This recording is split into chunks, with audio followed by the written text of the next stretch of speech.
प्रस्तुत है हरियाणा राज्य की साप्ताहिक समाचार समीक्षा। लेखक हैं वरिष्ठ पत्रकार दिनेश गोयल, वाचक पंकज धीमान। देश में 25 जून 1975 को तत्कालीन प्रधानमंत्री इंदिरा गांधी द्वारा आपातकाल की घोषणा की गई थी। इस दौरान सरकार ने कई मौलिक अधिकारों को निलंबित कर दिया था और प्रेस की स्वतंत्रता पर प्रतिबंध लगा दिया था।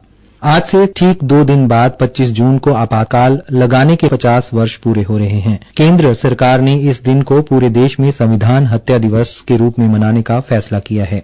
वर्ष 1975 में इलाहाबाद उच्च न्यायालय ने एक फैसले में तत्कालीन प्रधानमंत्री इंदिरा गांधी को चुनाव में धांधली करने का दोषी पाया और उन पर 6 वर्षों तक कोई भी पद संभालने पर प्रतिबंध लगा दिया था।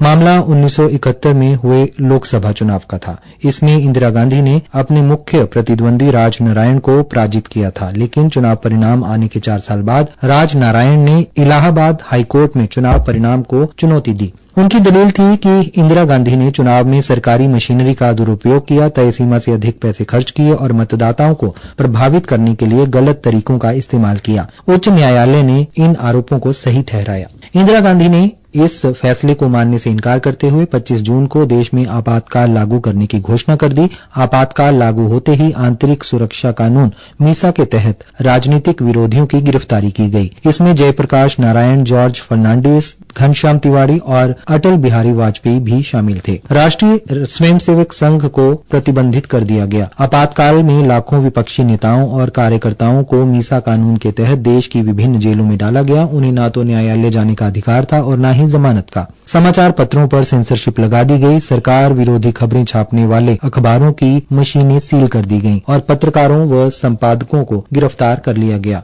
इमरजेंसी लगने के बाद इंदिरा गांधी के बेटे संजय गांधी भी बहुत पावरफुल हो गए थे। उन्होंने जनसंख्या को बढ़ने से रोकने के लिए जबरन नसबंदी कराना शुरू कर दिया। इसके कारण कई बगैर शादीशुदा लोगों की भी नसबंदी की गई। नसबंदी की टीम में गांव में पहुंचते ही लोग खेतों की तरफ भाग जाया करते थे।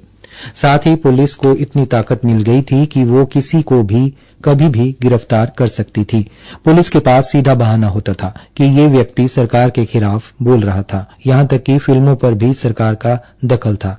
सरकार तय करती थी कि क्या दिखाया जाएगा और क्या नहीं। आरएसएस ने प्रतिबंध को चुनौती दी और हजारों स्वयंसेवकों ने प्रतिबंध के खिलाफ, मौलिक अधिकारों के हनन के खिलाफ सत्याग्रह में भाग लिया। सभी विपक्षी दलों के नेताओं और सरकार की आलोचना करने वालों को गिरफ्तार किए जाने से पूरा भारत सदमे की स्थिति में था। आपातकाल लागू करने के लगभग 2 साल बाद वर्ष 1977 में विरोध की लहर तेज होती देख प्रधानमंत्री इंदिरा गांधी ने लोकसभा चुनाव कराने की सिफारिश कर दी।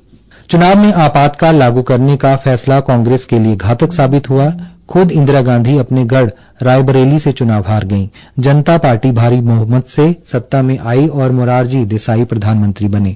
प्रधानमंत्री नरेंद्र मोदी ने इस बात पर जोर दिया कि देश 25 जून को उन सभी लोगों को श्रद्धांजलि देगा जिन्होंने आपातकाल की ज्यादतियों को झेला। यह दिन नागरिकों को उनके अधिकारों और लोकतंत्र की रक्षा में संविधान के महत्व के बारे में शिक्षित करने के साधन के रूप में कार्य करेगा। केंद्रीय गृह मंत्री अमित शाह ने कहा कि यह दिन प्रत्येक भारतीय में व्यक्तिगत स्वतंत्रता और हमारे लोकतंत्र की रक्षा की अमर लौ को जीवित रखने में मदद करेगा। कैबिनेट मंत्री अनिल विज ने कहा कि केंद्र सरकार ने 25 जून को संविधान हत्या दिवस के रूप में मनाने का निर्णय लेकर यह कहने की कोशिश की है कि जो 1975 में इमरजेंसी लगाकर किया गया था, ऐसा काला अध्याय अब दोबारा नहीं दोहराया जाना चाहिए।